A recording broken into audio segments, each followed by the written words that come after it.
देखिए, lecture number चौथा start होता है आज। पॉलिटी का लेक्चर नंबर चौथा स्टार्ट होता है और आशा करता हूँ कि आप सभी स्वस्थ होंगे, मस्त होंगे। और आइए देखिए क्लास में क्या क्या चीज़ें हमको पढ़नी है। बड़े इत्मीनान से सुनना है, कहानी की तरह याद हो जाएगा यार। हाँ, लल्ला क्लासेस में आपका स्वागत है। अनुच्छेद 52 में क्या कहा गया है बाबू? भारत का राष्ट्रपति। अब सोचो, जल थल वायु तीनों के सेनापति तो कौन है? राष्ट्रपति है। तो उसकी बातें कहाँ करी जाती है बाबू? अनुच्छेद 52 में भारत के राष्ट्रपति की बात करी जाती है। अब 55 में निर्वाचन पद्धति से संबंधित है। तो मैंने जब भी बताया है कि निर्वाचन पद्धति की बात करें तो 55 पनी निर्वाचन पद्धति कहाँ पे आएगा बाबू? 55 में। निर्वाचन पद्धति कहाँ पे आएगा बाबू? अनुच्छेद 55 में। ठीक है, अनुच्छेद 55 में निर्वाचन पद्धति से संबंधित होगा। अनुच्छेद 57 में पुनर्निर्वाचन हेतु तो पात्रता। तो भैया 55 में तो निर्वाचन होगा, अब दोबारा निर्वाचन के लिए क्या पात्रता चाहिए? अनुच्छेद 57 में देखने को मिल जाएंगे। ठीक है, अनुच्छेद 57 में देखने को आपको मिलेंगे। आगे हम देखेंगे अनुच्छेद 58 की जब भी बात करेंगे तो राष्ट्रपति पद की योग्यता है। अब सही बात है भाई, 58 में आएंगे तो राष्ट्रपति पद की योग्यता क्या है? अब बिना योग्यता के आप राष्ट्रपति बना नहीं सकते किसी को। ठीक है, तो राष्ट्रपति पद की जो योग्यता है बाबू, वो राष्ट्रपति पद की योग्यता किसमें? अनुच्छेद 58 में है। अनुच्छेद 60 में शपथ या प्रतिज्ञान की बात करी गई है। राष्ट्रपति जब शपथ करता है, प्रतिज्ञान करता है, तो अनुच्छेद किस में है बाबू? 60 में। अनुच्छेद 61 में क्या बातें कही गई है? राष्ट्रपति पर महाभियोग। राष्ट्रपति पर महाभियोग का मतलब होता है बाबू राष्ट्रपति को लतियाना, राष्ट्रपति को पद से हटा देना। आगे हम देखेंगे अनुच्छेद 66। अनुच्छेद 66 में उपराष्ट्रपति का निर्वाचन की बात आएगी। अब 66 में उपराष्ट्रपति जी आएंगे और उनका ही निर्वाचन होगा, कोई दिक्कत नहीं। अब अनुच्छेद 72 में राष्ट्रपति के क्षमादान की शक्तियां भी दिया गया है। राष्ट्रपति जी क्षमादान की शक्ति अनुच्छेद 72 में देते हैं, कोई दिक्कत नहीं होना चाहिए। और अनुच्छेद 61 में राष्ट्रपति पर महाभियोग लग जाता है। 60 में शपथ प्रतिज्ञान करते हैं राष्ट्रपति जी, और राष्ट्रपति की योग्यता की बात अनुच्छेद 58 में की गई है। अब पुनर्निर्वाचन की बात करें तो अनुच्छेद 57 में, निर्वाचन की बात करें तो अनुच्छेद 55 में, और राष्ट्रपति, भारत का राष्ट्रपति का जो पद आता है वो 52 में किया गया है। अब अनुच्छेद 84 में संसद सदस्यता हेतु अर्हता। कोई भी बंदा संसद की सदस्य बनना चाहता है तो उसकी क्या अर्हताएं होंगी? अनुच्छेद 84 में देखने को मिलेगा। मान लो राहुल कि तुम ही संसद के सदस्य बनना चाहते हो, तो अनुच्छेद 84 को झांकना पड़ेगा। अनुच्छेद 84 पढ़ोगे तब तुम्हें मालूम चलेगा कि संसद की सदस्य बनने के लिए क्या अर्हता होनी चाहिए, क्या योग्यताएं होनी चाहिए जो हम संसद के सदस्य बन सकेंगे 84 में। तो कौन सा आर्टिकल पढ़ेंगे हम? जाकर के 84 पढ़ेंगे। क्या पता कोई बंदा आगे कहाँ चला जाए, आप पढ़ रहे हो आज अभी, कब कोई संसद का सदस्य बने, तो उसके लिए आर्टिकल 84 पढ़ना पड़ेगा, और पढ़ेगा तभी उसको पूरा 100% मालूम होगा कि हमारा क्या अर्हताएं हैं। अनुच्छेद 100 क्लाज 1। अनुच्छेद 100 क्लाज 1 में क्या बातें कही गई है बाबू? कहा गया स्पीकर का निर्णायक मत होता है। तो जो स्पीकर होते हैं बाबू वो अपना निर्णायक मत देते हैं, वोट देते हैं। तो कहाँ देखने को मिलेगा बाबू? आर्टिकल 100 क्लाज 1 में देखने को मिलेगा। वाह स्पीकर जी, निर्णायक मत दे देते हैं, वाह वाह वाह स्पीकर जी। आगे हम देखेंगे आर्टिकल 124 में सुप्रीम कोर्ट की स्थापना एवं गठन की बात करी गई है। ठीक है बाबू, आर्टिकल 124 में क्या कही गई है बाबू? सुप्रीम कोर्ट की स्थापना एवं गठन की बात करी गई है। ठीक है, आर्टिकल 124 में क्या कही गई है बाबू? एक सुप्रीम कोर्ट की स्थापना होगी और गठन की बात करी गई है। अनुच्छेद 129 में अभिलेख न्यायालय की बात करी गई है। तो अभिलेख न्यायालय होता है बाबू एक। कौन से न्यायालय होता है बाबू? अभिलेख न्यायालय होता है, जो आर्टिकल 129 में बात करी गई है। आर्टिकल 137 की जब भी बात करेंगे तो अपने निर्णय का रिव्यू करने की शक्ति है कोर्ट के पास, जो है अपने निर्णय के रिव्यू करने की शक्ति है। आर्टिकल 137 में, 137 में कहने का मतलब ये आप याद रखना कि यदि कोर्ट एक ही मुद्दे पर कोई साल भर पहले क्या उसने निर्णय दिया था, उसी मुद्दे पर साल भर बाद क्या निर्णय देगा, वो उसको रिव्यू कर सकता है। तो आर्टिकल 137 में दी गई है बातें। कहाँ देखने को मिलेगा बाबू? आर्टिकल 137 में दी गई है। अब आर्टिकल 155 की जब बात करें, राज्यपाल की नियुक्ति की बात करें, बहुत इंपॉर्टेंट ये पूछा जाता है, ये क्वेश्चंस बहुत इंपॉर्टेंट है। राज्यपाल की नियुक्ति कहाँ पे मिलेगा बाबू? आर्टिकल 155 में। तो जब भी बात करेंगे ये सब क्या होगा बाबू? भाग 6 में राज्यपाल देखने को मिलेंगे। आर्टिकल 161 में राज्यपाल की क्षमादान की शक्ति है। तो देखो, राज्यपाल की क्षमादान की शक्ति आर्टिकल 161 में मिलती है, लेकिन राष्ट्रपति के क्षमादान की शक्ति कहाँ मिलती है बाबू? तो आर्टिकल 72 में मिलता है। ठीक है, राष्ट्रपति जी को क्षमादान की शक्ति कहाँ मिलेगा? आर्टिकल 72 में। और राज्यपाल की क्षमादान की शक्ति जो मिलती है बाबू, वो आर्टिकल 161, 161 में मिलता है। राज्यपाल का पद भी 155 में आता है। आगे हम देखेंगे 164 में मुख्यमंत्री जी की नियुक्ति होती है। वाह रे वाह, वाह योगी जी, आपकी नियुक्ति जब होगी तो आर्टिकल 164 के तहत होगी। योगी जी चुनाव लड़ लीजिए, अब कितना ही आप चुनाव लड़ेंगे, निर्वाचन होगा, भाग 15 के तहत निर्वाचन होता है। लेकिन आप याद रखना, जब भी चुनाव लड़ेंगे आपकी जब नियुक्ति होगी तो आर्टिकल 164 के तहत नियुक्ति होगी योगी जी। आर्टिकल 164 के तहत याद रखना कि जो भी मुख्यमंत्री जी होंगे उनकी नियुक्ति होगी हमारे देश के मुख्यमंत्रियों की, तो आर्टिकल 164 के तहत होती है। और आर्टिकल 165 में राज्य का महाधिवक्ता होता है। राज्य का जो वकील होता है बाबू, महाधिवक्ता होता है। ठीक है, वो आर्टिकल 165 में उसकी बातें करी गई। 164, 165।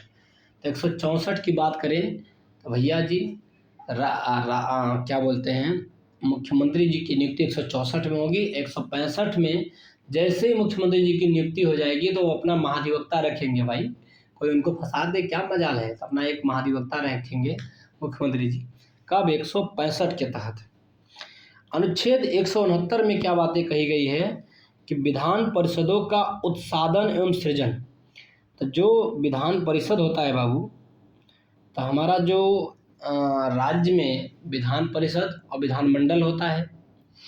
तो विधान परिषद, विधानमंडल, तो कहने की बात है कि सिर्फ हम विधान परिषद की बात आर्टिकल 169 में देखेंगे कि विधान परिषद रखना है कि विधान परिषद को हटा देना है। उसके उत्साधन क्या बोलते हैं विधान परिषद का?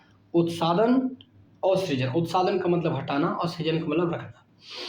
तो विधान परिषद रहेगा उस राज्य में कि नहीं रहेगा, इसकी बात आर्टिकल 169 में की गई है। अब हम आएंगे अनुच्छेद 214। 214 में हम देखेंगे बाबू, उच्च न्यायालय की बात करी गई है। उच्च न्यायालय, उच्च न्यायालय कौन सा बाबू? उच्च न्यायालय माने हाई कोर्ट की बात 214 में की गई है। कहाँ पे की जाएगी बाबू? 214 में करी जाएगी। और आपने अभी अभी देखा होगा कि सुप्रीम कोर्ट की स्थापना, सुप्रीम कोर्ट की सृजन की जब बात होती है तो आर्टिकल 124 में, तो आप याद रखना कि 124 और 214 अक्षर वही है, घुमा फिरा के है, बस याद रखना। 124 में सुप्रीम कोर्ट जी हैं और 214 में कौन है? हाई कोर्ट जी हैं। आगे हम देख लेंगे अनुच्छेद 215 में अभिलेख न्यायालय की बात करी गई है। एक न्यायालय होगा बाबू, अभिलेख न्यायालय। अभिलेख न्यायालय की बात कहाँ पे करी देखने को मिलेगा बाबू? तो अभिलेख न्यायालय की बात होगी वो विधान, आर्टिकल 215 में, आर्टिकल 215 में अनुच्छेद 216 की जब बात करेंगे तो उच्च न्यायालय का गठन होता है।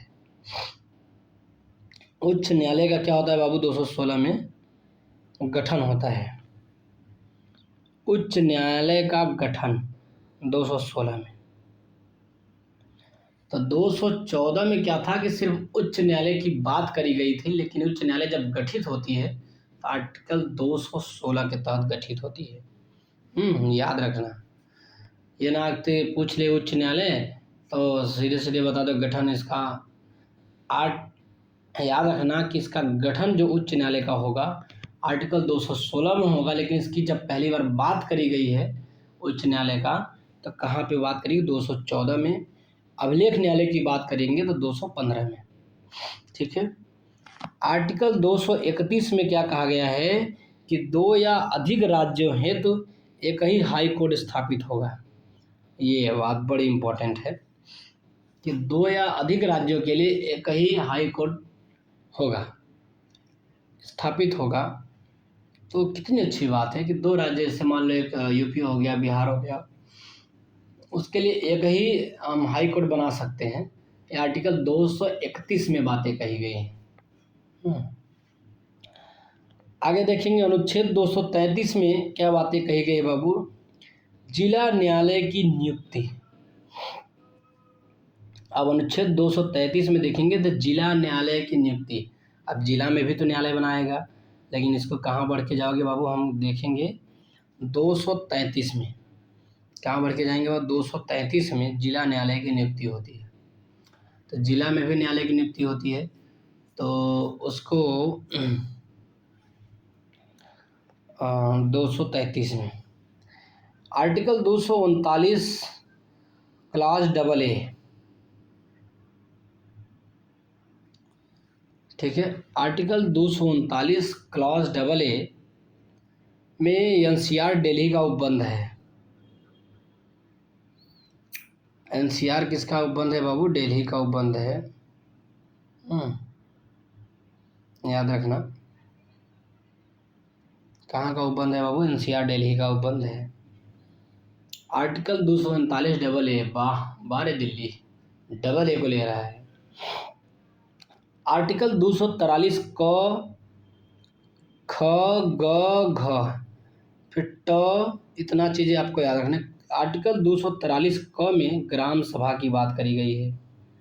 तो पहले गांव की सभा आती है, ग्राम सभा की 243 क ग्राम सभा की बात होती है। आर्टिकल 243 ख की जब बात होगी तो पंचायतों का गठन होगा। ठीक है, पंचायतों का क्या होता है बाबू? गठन होता है। अब एक बात आप याद रखना कि 243 में पहले ग्राम सभा देखेंगे, अब ग्राम सभा में ही पंचायत बनते हैं, तो पंचायतों का गठन 243 ख में होगा। और 243 ग में जब बात करेंगे तो पंचायतों की संरचना, गठन तो होगा लेकिन उसकी संरचना क्या होगी उसके बारे में भी बताएगा 243 ग से गपशप होता है, तो वही संरचना की बात देखेंगे हम। पंचायतों की जो संरचना होगी उसे 243 ग में देखने को मिलेगा। 243 घ में पंचायतों में आरक्षण देखने को मिलेगा। अब संरचना देख लिया, संरचना देखने के बाद कहा भैया हम आरक्षण देंगे 243 घ में, कोई दिक्कत। और 243 ट से टमाटर में देखेंगे पंचायत का निर्वाचन हो जाएगा। सोचो, टमाटर से निर्वाचन हो रहा है, ट से। पंचायत का जब निर्वाचन हो रहा है तो किस में होगा बाबू? 243 ट में हो रहा है, 243 ट में हो रहा है। तो आप एक बार सरसरी नज़र से देख लो कि अनुच्छेद 243 में ग्राम सभा, ठीक है, और 243 क में ग्राम सभा था। 243 ख की जब बात करेंगे तो ग्राम पंचायतों का गठन हो रहा है। अब 243 ग में क्या हो जाएगा बाबू? ग्राम पंचायतों का संरचना क्या है, संरचना देख लेंगे। संरचना देखने के बाद में जब घ की बात आएगी तो पंचायत में आरक्षण भी दिया जाएगा, ग्राम पंचायतों का आरक्षण की बात हो जाएगी। और घ के बाद सीधे ट में आएंगे तो ग्राम पंचायतों का निर्वाचन भी हो जाएगा। क्या हो जाएगा बाबू? ग्राम पंचायतों का निर्वाचन भी हो जाएगा। और आर्टिकल 48 कृषि एवं पशुपालन से संबंधित है। जो बंदा कृषि का काम कर रहा है, पशुपालन का काम कर रहा है, किस आर्टिकल से संबंधित है बाबू?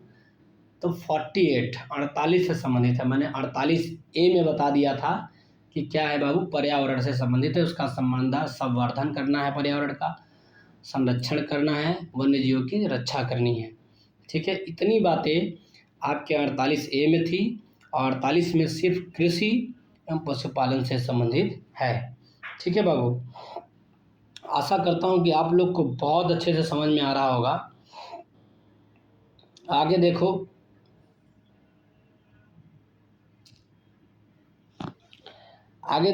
आर्टिकल 249 की बात करेंगे हम।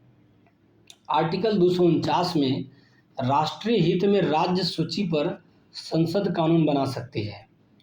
आर्टिकल 249 इतना इम्पोर्टेंट है ना। आर्टिकल 249 कितना इम्पोर्टेंट है उसके बारे में देखो क्या कह रहा है। कह रहा है कि राष्ट्रीय हित में राज्य सूची पर संसद कानून बना सकती है। जब राष्ट्रीय हित की बात आए तो राज्य सूची पे कौन कानून बना देगा बाबू? संसद बना देगा। जब राष्ट्रीय हित की बात होगी 249 में, ये तो बात ठीक है। आगे अनुच्छेद 253 की बात होती है। किसकी बाबू? अनुच्छेद 253 की बात होती है। और 253 में अंतर्राष्ट्रीय संधियों को प्रभावी बनाने का विधान। जैसे मान लो अंतर्राष्ट्रीय संधि हो गई, उसको क्या बनाना है? प्रभावी बनाने का विधान। तो अंतर्राष्ट्रीय संधियों को प्रभावी बनाने का जो विधान होगा बाबू, वो आर्टिकल कहाँ पे होता है बाबू? 253 में होता है। जो अंतर्राष्ट्रीय संधियां और इसको ज़्यादा प्रभावी बनाने का जो विधान, आर्टिकल 253 में। अब मोदी जी क्या कर रहे हैं? अलग अलग देशों में जा रहे हैं, अंतर्राष्ट्रीय संधि कर रहे हैं। तो उसको प्रभावी बनाने का जो विधान की बात होगी, आर्टिकल 253 के तहत बात करी जाएगी। आर्टिकल 266 में भारत एवं राज्यों की संचित निधियां हैं। आर्टिकल 266 में संचित निधियां हैं, किसकी? भारत की एवं राज्यों की। ठीक है, तो संचित निधि के बारे में जान लो। आर्टिकल 266 में भारत एवं राज्यों की संचित निधियां हैं। और 267 में आकस्मिक, भारत की आकस्मिक निधि कहाँ पे मिलेगा बाबू? 267 में। भारत की आकस्मिक निधि कहाँ देखने को मिलेगी बाबू? तो 267 में। और संचित निधि की बात करेंगे 266 में। आगे देखेंगे हम आर्टिकल 315 में। आर्टिकल 315 में संघ एवं राज्यों हेतु लोक सेवा आयोग। संघ एवं राज्यों हेतु बाबू लोक सेवा आयोग, आर्टिकल 315 में। ठीक है, जो परीक्षा आप लोग दोगे बाबू, संघ एवं राज्यों हेतु लोक सेवा आयोग की स्थापना आर्टिकल 315 में। अनुच्छेद 326 में वयस्क मताधिकार की बात करी गई है। 326 में जो बातें कही गई है बाबू, एक वयस्क मताधिकार की बात करी गई है।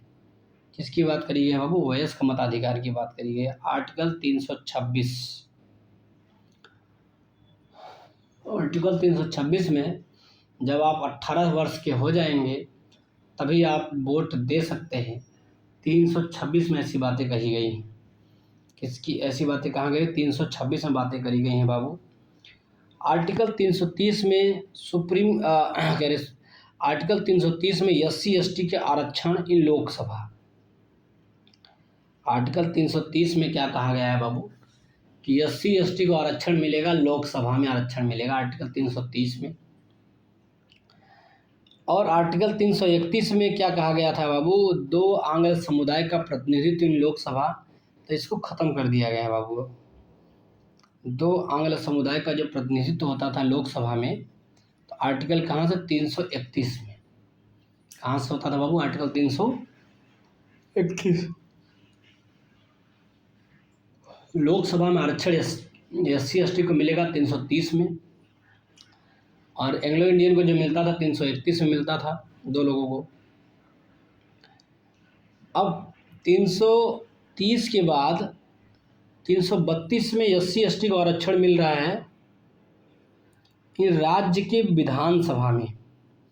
कहाँ पे देखने को मिलेगा बाबू? राज्य के विधानसभा में 332 में मिलेगा। ये देखो, राज्य की विधानसभा में कहाँ पे मिलेगा बाबू? 332 में। किसको? SC/ST को आरक्षण मिलेगा। और लोकसभा में यदि पूछे SC/ST को आरक्षण तो 330 में। और राज्य के विधानसभा में पूछे, राज्य में चले जाओ तो विधानसभा में पूछे 332 में आरक्षण मिल रहा है इन लोग को। अब 333 में भी हम देखेंगे थोड़ी बातें। आंग्ल समुदाय का प्रतिनिधित्व इन राज्य विधानसभा, तो 30 और 32 याद रखना, इसके बीच में दो घेरे हुए थे। 30 के बीच में लोकसभा में दो आंग्ल समुदाय की बात कर रहा था, वो भी खत्म हो गए। और 32 के बाद 333 में चलेंगे तो राज्यसभा में आंग्ल समुदाय की भी बात करता है। राज्य की विधानसभा में, राज्य की विधानसभाओं में आर्टिकल 338 SC आयोग से संबंधित है। ठीक है बाबू, जो बंदा शेड्यूल कास्ट होगा SC आयोग से संबंधित होगा। आर्टिकल 338, आर्टिकल 338 क्लाज 1 में जब जाएंगे तो ST आयोग आ जाएगा। पहले SC आएगा, उसके बाद ST आएगा, तो 338 से आता है। OBC की बात करेंगे 338B होता है। OBC की जब भी बात करेंगे बाबू 338B होता है। OBC की जब भी बात करेंगे बाबू कहाँ पे होगा? 338B होता है। कोई दिक्कत? 338B OBC आयोग से संबंधित है। और अनुच्छेद 344 की जब बात करेंगे राजभाषा आयोग, तो राजभाषा आयोग की जब भी बात होगी तो अनुच्छेद 344 के तहत होता है। सोचो, जब भी कोई पूछे कि राजभाषा आयोग किससे संबंधित है, आर्टिकल 344 344। और राजभाषा जो है किस भाग में है? तो भाग 17 में है।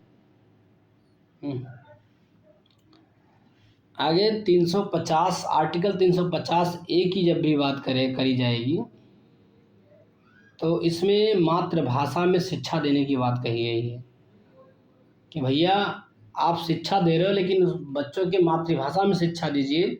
आर्टिकल 350A बहुत इम्पोर्टेंट है कि आप अंग्रेज हमको क्यों बना रहे हो, अंग्रेजी हमको क्यों पढ़ाना चाह रहे हो। हमको आप जो है हमारे मातृभाषा में आर्टिकल 350 क्लास A के तहत जो है शिक्षा मिलेगा। आर्टिकल 350 क्लास B की बात करेंगे जब हम, तो भाषाई अल्पसंख्यक वर्गों हेतु तो विशेष प्राधिकारी है। तो A में याद रखना कि मातृभाषा में शिक्षा होगा 350A, और 350 में क्या होगा? जो भाषाई अल्पसंख्यक है ना, उनके लिए विशेष प्राधिकारी भी, भाषाई अल्पसंख्यक वर्गों हेतु तो विशेष प्राधिकारी आर्टिकल 350B में से संबंधित है। आर्टिकल 67B उपराष्ट्रपति को हटाना होता है। उपराष्ट्रपति को यदि हटाना है तो क्या होता है बाबू? Article 67 class B, article 67 class B में हाँ उपराष्ट्रपति को क्या करते हैं बाबू? हटा देते हैं। उपराष्ट्रपति क्या कर देते हैं बाबू? हटा देते हैं। और अनुच्छेद 94 की बात करेंगे हम। अनुच्छेद 94 में स्पीकर को हटाने की बात होती है। ठीक है, अनुच्छेद 94 में क्या होगा बाबू? स्पीकर को हटाने की बात होती है। अनुच्छेद 100 क्लास 1 की जब बात थी तो उसमें क्या बातें कही गई थी कि स्पीकर को निर्णायक मत देने का अधिकार था, तो आर्टिकल 100 क्लास 1। लेकिन 94 की बात करें तो स्पीकर को हटाने की बात करी जा रही है कि स्पीकर साहब आपको आर्टिकल 94 के तहत हटा दिया जाएगा। ठीक है, आगे चलते हैं हम। आर्टिकल 90 अनुच्छेद 90 के तहत राज्यसभा के उपसभापति को हटाना है। तो 94 और 90 याद रखना। 90 में राज्यसभा के उपसभापति को हटा देना है और 94 में स्पीकर को हटा देना है। लोकसभा के अध्यक्ष को हटा देना है 94 में। राज्यसभा के उपसभापति को हटाने की बात होगी तो आर्टिकल क्या पे होगा? 90 में होगा। आर्टिकल 320 में क्या बातें कही गई हैं कि लोक सेवा आयोग का कार्य निर्धारित किया गया है कि इसका कार्य क्या है। 320 में, आर्टिकल 320 में लोक सेवा आयोग का कार्य की बात करी गई है। लोक सेवा आयोग कार्य क्या करती है आर्टिकल 320 में। और आर्टिकल 227 में क्या बातें करी गई है बाबू, सभी न्यायालयों के अधीक्षण बाई हाई कोर्ट, ठीक है, सभी न्यायालयों के अधीक्षण बाई हाई कोर्ट, आर्टिकल 227 में बातें करी गई है, ठीक है। आर्टिकल 227 में बातें क्या करी गई हैं बाबू, करी गई हैं। अब हम देखेंगे आर्टिकल 239 में यूनियन टेरिटरी का प्रशासन की बातें करी गई हैं कि यूनियन टेरिटरी का जो प्रशासन चल रहा है ना, वो कहाँ से, अनुच्छेद 239 से संबंधित है। अनुच्छेद 239 से संबंधित क्या है बाबू, यूनियन टेरिटरी का प्रशासन। यूनियन टेरिटरी में जो प्रशासन चल रहा है अनुच्छेद 239 से संबंधित है। और संविधान के किस भाग में यूनियन टेरिटरी की चर्चा करी गई है, तो भाग 8 में, ठीक है। देखो जोड़ जोड़ के पढ़ते रहोगे तो बहुत ही आसानी होगी आपको पढ़ने में। देखो, इन्हीं बिगड़े दिमागों में घने खुशियों के लच्छे हैं, हम पागल हैं पागल ही सही, हमें पागल ही रहने दो, हम पागल ही अच्छे हैं। कोई क्या कहता है सुमन, कहने दो, आप लोग ध्यान से पढ़ो और सफलता आपकी कदम चूमेगी। और हम जैसे इंसान ही, आप जैसे इंसान ही एवरेस्ट पर जाते हैं। तो प्रैक्टिस मेक्स मैन परफेक्ट। आप जितना प्रैक्टिस करोगी सुमन जी, उतना अच्छा परफॉर्म करोगी, ठीक है। आगे आप देखना, आर्टिकल 241 में यूनियन टेरिटरी का हाई कोर्ट होता है 241 में, ठीक है। यूनियन टेरिटरी का हाई कोर्ट होगा बाबू आर्टिकल 241 में। आर्टिकल 242 में क्या बातें करी गई हैं, 242 में कही गई हैं कि निरसित किया जाता है, ठीक है। और 240 में क्या बातें कही हैं, कुछ यूनियन टेरिटरी है तो विनियमन बनाने की राष्ट्रपति की शक्ति है। कहने का मतलब राष्ट्रपति के पास ऐसी शक्ति है, कुछ यूनियन टेरिटरी को रेगुलेट करता है। और क्या 240 के तहत 241 में यूनियन टेरिटरी का हाई कोर्ट बना दिया जाता है और 242 में उसको निरसित भी कर दिया जाता है। तो 239, 40, 41, 42 की जब बात करें तो यूनियन टेरिटरी के प्रशासन से संबंधित है। 239 में यूनियन टेरिटरी का प्रशासन है और 240 में उसको राष्ट्रपति रेगुलेट करेगा यूनियन टेरिटरी को। और 241 में यूनियन टेरिटरी का एक हाई कोर्ट होना चाहिए और 42 में क्या होगा, 200 उसको निश्चित कर देना चाहिए। आगे हम चलेंगे अनुच्छेद 371 में। 371 में चलेंगे तो महाराष्ट्र एवं गुजरात से संबंधित है। महाराष्ट्र एवं गुजरात से संबंधित है बचवा 371। आर्टिकल 371 की जब भी बात होगी तो कहाँ से संबंधित होगा बाबू, महाराष्ट्र और गुजरात से संबंधित होगा। कहाँ से संबंधित होगा बाबू, महाराष्ट्र से संबंधित होगा और गुजरात से संबंधित होगा।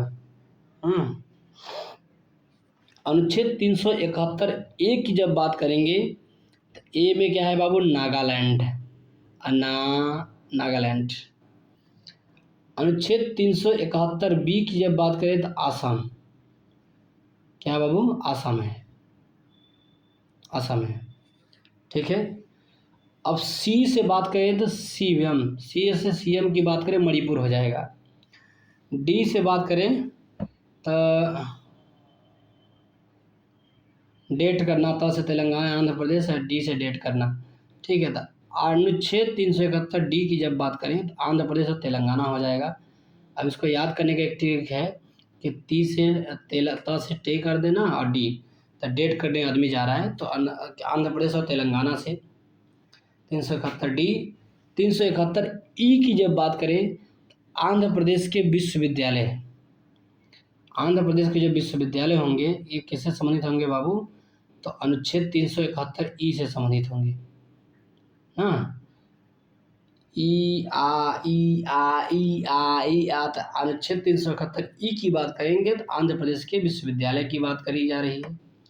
अब यफ से तीन फुस हो गया, फुस, तो यफ से सिक्किम, तो अनुच्छेद 371 यफ में सिक्किम की बातें करी गई। किसकी बात, किससे संबंधित है बाबू, सिक्किम से संबंधित, फुस हो गया है 371 यफ। अनुच्छेद 371 जी की बात करें तो मिजोरम, जैसे जी जैसे मिजोरम, तो मिजोरम। अनुच्छेद 371 जी की बात करें तो मिजोरम हो जाएगा। अनुच्छेद 371 एच की बात करेंगे तो अरुणाचल प्रदेश। हाँ, एच चार इसमें है तो अरुणाचल प्रदेश। अनुच्छेद 371 एच की बात करेंगे तो बाबू अरुणाचल प्रदेश हो जाएगा। आई गोवा, आई गोवा, आई गोवा, आई गोवा। तो अनुच्छेद 371 आई की बात करेंगे तो हम गोवा से संबंधित क्या बोलेंगे, गोवा, आई गोवा, आई गोवा बोलेंगे। उसके बाद देखेंगे मेरे बाबू अनुच्छेद 371 जे ना, जे के तो कर्नाटक से संबंधित होगा। किससे संबंधित होगा बाबू, कर्नाटक से संबंधित होगा। A B C D E F G H I J, तो अनुच्छेद 371 में पहले समझेंगे कि कहाँ से संबंधित होगा, तो महाराष्ट्र और गुजरात से संबंधित होगा अनुच्छेद 371। अनुच्छेद 371 कहाँ से संबंधित है मेरे भाई, तो महाराष्ट्र और गुजरात से संबंधित है। ये बात आपको गांठ बांध लेनी चाहिए। और ए से लेकर के जे तक 10 अनुच्छेद है इसमें, और इसमें आपको बतानी है कि क्या क्या चीज़ें सब जुड़े हुए हैं। अनुच्छेद 371 एक किस राज्य से जुड़ा हुआ है बाबू, तो नागालैंड से, अन्ना नागालैंड से संबंधित हो जाएगा। अनुच्छेद 371 बी से जब भी देखेंगे बाबू तो असम से। अनुच्छेद 371 बी किससे संबंधित होगा बाबू, असम से संबंधित होगा। और अनुच्छेद 371 सी, तो सी से सीएम करोगे तो मणिपुर से संबंधित होगा। और जब भी मैंने बात किया कि अनुच्छेद 371 डी की बात करेंगे तो डी आंध्र प्रदेश और तेलंगाना से संबंधित होगा। डी से डे, त से टेट, तो वही हो गया। डेट की बात कर लोगे तो याद रखना, याद करने का देखो तरीका है कि आप कैसे ज़्यादा दिन तक याद कर सकते हो। तो ये सब फैक्ट्स है, आपको रटने पड़ेंगे। बस उसका ट्रिक लगा करके कैसे याद करता हूँ मैं और कैसे आपको भी याद कराया जाता है, वो मैं आपको बता रहा हूँ ट्रिक। और आर्टिकल 371 ई की जब भी बात करेंगे हम, किसकी बात करेंगे बाबू, 371 ई की बात करेंगे तो आंध्र प्रदेश के विश्वविद्यालय की बात होगी। यफ, तो यफ से मैंने क्या बताया, फुस हो जाएगा, तो स से सिक्किम हो जाएगा। ठीक है, हो जाएगा बाबू, सिक्किम हो जाएगा। और जी ज से मिजोरम हो जाएगा। 371 जी की बात करेंगे तो मिजोरम हो जाएगा। और 371 एच की बात करें तो चार तो अरुणाचल प्रदेश से हो जाएगा। और 371 आई की बात करेंगे, बोले आई गोवा, आई गोवा, आई से गोवा हो जाएगा। और 371 जे की बात करें, जे के कर्नाटक से हो जाएगा। ये बातें बहुत ही आसान से याद हो जाती हैं। ठीक है, अब हम लेक्चर यहीं पे समाप्त करते हैं बाबू। ठीक है।